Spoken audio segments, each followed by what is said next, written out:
नमस्कार साथियों, मेरा नाम है रमन भारद्वाज। इस सेशन में आपका बहुत बहुत स्वागत, बहुत बहुत अभिनंदन। इस वीडियो में बात करेंगे एक ऐसे युद्ध के बारे में जिसमें वो बालक जिनके संबंध में कहा जाता है कि जिस बालक के हाथ से एक कोई जंगली बिलाऊ घास की रोटी छीन कर लेकर भाग गया तो वो रोने लगा।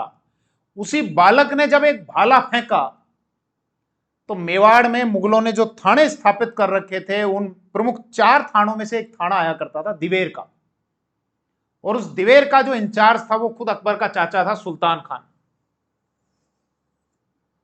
उसी बालक ने, महाराणा प्रताप के उसी पुत्र ने, अमर सिंह ने एक भाला फेंका। वो भाला सुल्तान खान के शरीर को पार करके, घोड़े के शरीर को फिर पार करके और जमीन में जा दसा, और ये भाले से लटके हुए थे ऐसे।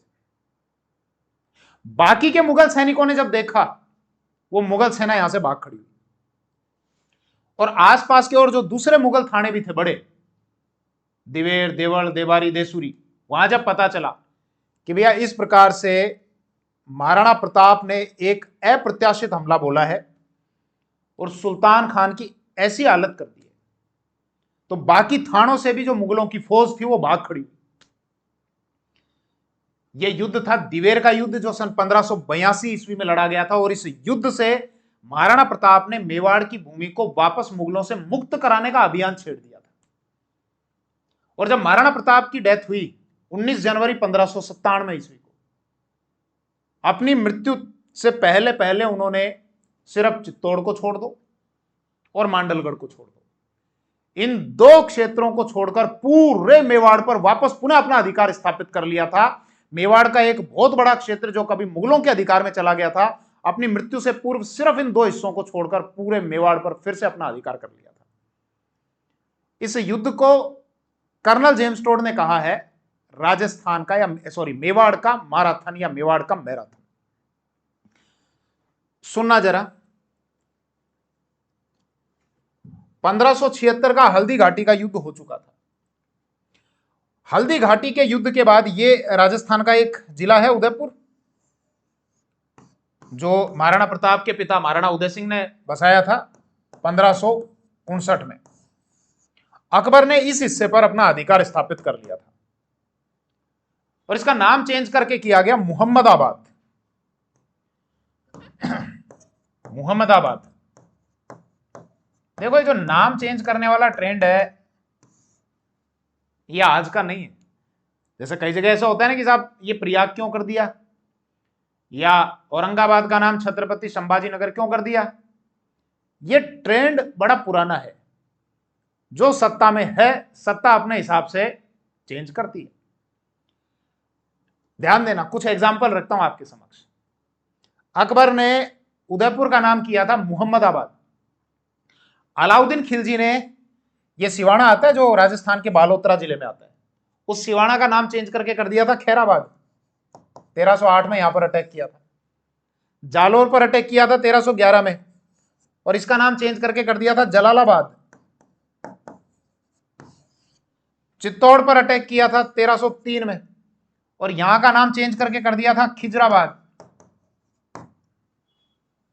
यह आमेर वाला हिस्सा 1707 में यहां के शासक थे सवाई जय सिंह। औरंगजेब की डेथ हो गई थी। औरंगजेब की डेथ के बाद उसके बेटों आजम, मुअज्जम और कामबख्श में लड़ाई हुई। अगला बादशाह कौन बने? एक युद्ध हुआ था जाजऊ का युद्ध, जून 1707 में। जयपुर के सवाई जय सिंह ने आजम का साथ दिया था। आजम हार गया, मुअज्जम जीत गया, और मुअज्जम ने जयपुर के सवाई जय सिंह को गद्दी से हटा दिया कि तुम मेरे खिलाफ लड़े थे, और सवाई जय सिंह के भाई विजय सिंह को गद्दी पर बैठा दिया। वो तो चलो ठीक है, इसका नाम भी चेंज कर दिया आमेर का, और आमेर का नाम रखा मोमिनाबाद, और फिर मोमिनाबाद से बदलकर किया इस्लामाबाद। तो ये जो नाम चेंज करने वाला ट्रेंड है ये आज नहीं है, बहुत पुराना ट्रेंड है। इतना ही नहीं, औरंगजेब के शासनकाल की एक किताब है मासिर आलमगिरी, उसका पेज नंबर है 60। जो औरंगजेब का व्यक्ति था इनायतुल्लाह खान, उसने लिखवाई, और साकी मुस्तैद खान ने उसको कंपाइल किया। उसमें पेज नंबर 60 पर है, जो मथुरा में केशव राय जी का मंदिर था उसको तोड़कर और फिर वहां पर एक मस्जिद बनाई गई थी, तो उसमें एक जानकारी हो रही है कि मथुरा का नाम हम चेंज कर रहे हैं और मथुरा का नाम हमने कर दिया इस्लामाबाद। तो ये जो ट्रेंड है ये ट्रेंड बड़ा पुराना है। खैर विषय हमारा ये था कि दिवेर के युद्ध तक परिस्थितियां पहुंची कैसे। हल्दी घाटी का युद्ध हो चुका था 1576 में। हल्दी घाटी के युद्ध के बाद 1577, 1578, 1579 में महाराणा प्रताप को बंदी बनाने के लिए लगातार सेनाएं भेजी गई। अकबर का एक व्यक्ति था शाहबाज खां, अकबर ने मेवाड़ की तरफ उसको भेजा 1577 में। ये महाराणा प्रताप और चेतक की एक इमेज 1577, 1578, 1579। और शाहबाज खां को कहा कि भैया कीका को बंदी बना के ले आना। कीका मतलब महाराणा प्रताप को, और अगर कीका को बंदी नहीं बनाया तो सिर उड़ा दूंगा। इतना इतना गुस्सा था अकबर कि किसी भी प्रकार हो कीका को पकड़ लिया जाए, महाराणा प्रताप को बंदी बना लिया जाए। 1577 में वो आया, अक्टूबर 1577, पार नहीं पड़ी। फिर बाद में आया दिसंबर 1578 में। हालांकि 1577 में जब ये आया तो संघर्ष होता गया, महाराणा की सेना ने भी अटैक किया और 4 हाथी कुछ पकड़ लिए थे उनके। अप्रैल 1578 के आसपास वो अधिकार करके फिर यहां से चला गया था, कुंभलगढ़ के दुर्ग को उसने जीत लिया था, फिर वापस चला गया था। फिर वापस दिसंबर 1578 में आया और फिर नवंबर 1579 में आया। मोटी मोटी बात यह है कि हल्दी घाटी के युद्ध के बाद महाराणा प्रताप को बंदी बनाने में सफलता नहीं मिली। अब बड़ा लंबा संघर्ष चल रहा। 1576 हल्दी घाटी हो गई, फिर शाहबाज खां आ गया, फिर रहीम खान ने खाना को भेज दिया 1580 में। अब महाराणा प्रताप बैठे अपने सामंतों के साथ में और अपने पुत्र कुंवर अमर सिंह के साथ में। बोला भाई कौन कौन से हिस्सों पर अधिकार कर रखा है। ये आए दिन बड़ा लंबा लंबा लंबा संघर्ष चलता जा रहा है। अब इस संघर्ष का थोड़ा सा इलाज किया जाना चाहिए। तो ये लोग बैठे, बोले साहब दिवेर, ये अपना जो मेवाड़ है, इस मेवाड़ में 4 बड़े थाने स्थापित कर रखे हैं मुगलों ने। बोला कहां कहां कर रखे हैं, सूची बनाओ। बोले एक तो दिवेर है,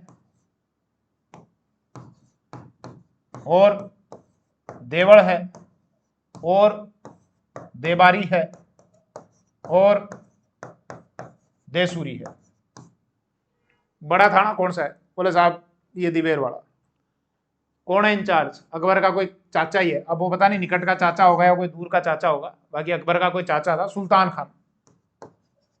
बोले चलो भैया अटैक करेंगे। वागड़वाड़ी जो रियासत है आपके, बांसवाड़ा, इसके अलावा ये प्रतापगढ़ साइड वाली, वो भी महाराणा के साथ में थे। ईडर वाले भी महाराणा के साथ में थे। उनके पुत्र जो अमर सिंह है, उनके बारे में कहा जाता है कि बहुत लंबे चौड़े कद काठी के वो थे। और अचानक से धावा बोला। सुल्तान खान और इनकी सेना को कुछ समझ में आता, वो घोड़े पर बैठ के तैयार होने लगे युद्ध लड़ने के लिए। अमर सिंह ने फेंका एक भाला, और वो भाला उसके शरीर को पार करते हुए और फिर घोड़े को भी पार करते हुए और फिर जमीन में जाकर धंस गया। आप सोचो कि उस व्यक्ति में कितनी ताकत रही होगी, कितनी ताकत के साथ वो भाला फेंका होगा कि इसके पूरे शरीर को पार करके घोड़े के शरीर में से निकलते हुए जमीन में धंस गया और ये बुत बन गया। बुत का मतलब मूर्ति, स्टैचू बन गया। और क्या उन मुगल सैनिकों में कितना आतंक छा गया होगा कि वो केवल इसके मृत शरीर को, लटके हुए शरीर को देखकर और सारे भाग खड़े हुए, केवल एक थाने से नहीं, बाकी के और जो 3 थाने थे उन सारे थानों से भाग खड़े हुए। तो इसीलिए ये जो दिवेर का युद्ध है, ये एक बहुत बड़ा टर्निंग पॉइंट है मेवाड़ की भूमि को वापस मुगलों के अधिकार से मुक्त कराने का। और कर्नल जेम्स टॉड इसीलिए कहते हैं कि ये मैराथन है मेवाड़ का। दरअसल एक जगह आती है आपकी, ये मैराथन जो है इस नाम से एक जगह है, मैराथन या माराथन। एक युद्ध हुआ था 490 ईसा पूर्व में। एक तरफ तो आपके यूनान की सेना थी, एक तरफ फारस वाले थे। यूनान का जो सेनापति था मिल्टिएड्स और फारस वाला हिप्पियस। मिल्टिएड्स ने, यूनान वालों ने स्पार्टा वालों से कहा कि साहब प्लीज हेल्प, ये आ रहे हैं फारस वाले हमसे लड़ने के लिए, प्लीज हेल्प करिए साहब।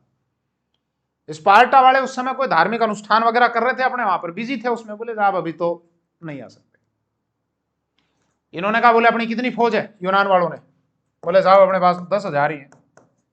और सामने कितनी है? बोले सामने साहब गिनने में नहीं आएगी, बहुत बड़ी फौज है, ये सिर ही सिर दिख रहा है, गिनने में नहीं आएगी। बोले क्या किया जाए, बोले युद्ध किया जाए। और मात्र 10,000 की फौज को लेकर ये उस स्थान पर चले गए जिस स्थान को माराथन कहा जाता है। और ये 10,000 की फौज ने फारस वालों की तुलनात्मक रूप से बहुत बड़ी फौज के छक्के छुड़ा दिए थे। मतलब कम संसाधन, आर्थिक रूप से भी सैन्य रूप से भी कम संसाधन वाला जीत गया था और बड़े संसाधन वाले को पराजित कर दिया था। तो ठीक उसी प्रकार से मेवाड़ में महाराणा प्रताप जो है, ये मुगल शासक अकबर की तुलना में आर्थिक संसाधन देख लो या फिर सैन्य संसाधन देख लो, तुलनात्मक रूप से संसाधन कम थे। उसके बावजूद मुगलों ने जिन जिन क्षेत्रों पर अधिकार कर रखे थे, केवल चित्तौड़ और मांडलगढ़ को छोड़कर इस दिवेर के युद्ध के बाद उन सारे क्षेत्रों पर पुनः अपना अधिकार स्थापित कर लिया था। इसीलिए कर्नल जेम्स टोड ने कहा है कि यह मेवाड़ का माराथन था। क्लियर?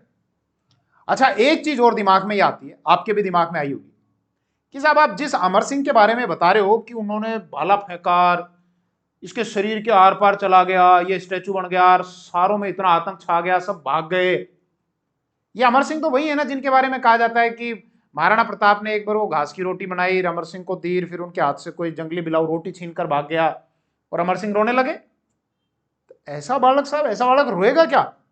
सुनना थोड़ा सा। अमर सिंह का जन्म हुआ था 16 मार्च 1559, जब अमर सिंह के जो दादाजी थे महाराणा उदय सिंह, उन्होंने उदयपुर नगर बसाया था। और ये जो घटना बताई जाती है कि वो घास की रोटी वगैरह छीन कर ले गया जंगली बिलाऊ, ये कब की? हल्दी घाटी के युद्ध के बाद कहा जाता है। तो हल्दी घाटी का युद्ध तो 1576 में हुआ था। कुछ जगह 21 जून डेट है, कुछ जगह 18 जून डेट है। 1576 में अमर सिंह की आयु कितनी है? लगभग 17 वर्ष। और ये जो 1582 का युद्ध हुआ, इस घटना के 6 साल बाद, तो 6 और जोड़ लो, इस समय अमर सिंह की आयु कितनी है? 23 साल। तो मतलब जब वो जंगली बिलाऊ की कहानी वाला जो वो किस्सा बताया जाता है, उस समय अमर सिंह की आयु 17 वर्ष है।